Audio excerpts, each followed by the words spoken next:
యాదగిరిగుట్ట మండలం రాళ్లజనగం గ్రామ పరిధిలోని వ్యవసాయ బావి వద్ద పులి సంచారం కలకలం రేపింది.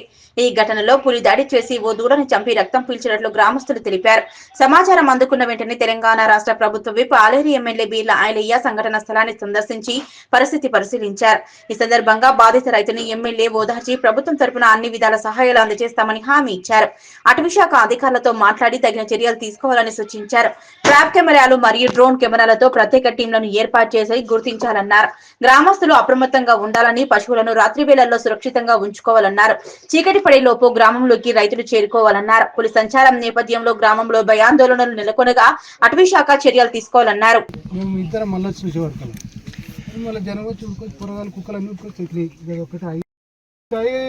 నాలుగు రోజులు దాన్ని వెతికేంత వరకు కూడా నైట్ పూట ఉండకుండా 7 గంటల వరకు వచ్చేటట్టుగా 6 గంటలకు వెళ్ళిపోయేటట్టు అదేమున్నా ఏం సంచరించినా వాళ్ళు ఏం చెప్తున్నారు అంటే వాళ్ళ అనుభవంతో వాళ్ళు చూసేది రాత్రి పూటనే సంచరిస్తుంది. మనం దాన్ని డిస్టర్బ్ చేస్తే తప్ప మన మీదకి వచ్చేది కాదు అంటున్నారు. వాటి లక్షణాలు అవి. దాన్ని మీరు దృష్టిలో పెట్టుకొని కొన్ని రోజుల వరకు ఒక 15 రోజుల వరకు ఎర్లీగా వెళ్ళిపోయి పొద్దున రండి. అట్లయితే కొంచెం మన సేఫ్లో మనం ఉంటాం. మళ్ళీ ఒంటరిగా కాకుండా ఇద్దరు జతతో వస్తే కొద్దిగా ప్రాబ్లం లేకుంటుంది, భయం లేకుంటుంటుంది. 7 తర్వాత రావాలి మీరు. నీకు కుక్క వచ్చినా భయం అవుతుంది, ఏదైనా వచ్చినా భయం అవుతుంది. ఇటు ఒక 100-150 మీటర్లు అక్కడ నుంచి వచ్చి నేను అచ్చ కూడా దింపిన అక్కడ ఉంది ఒక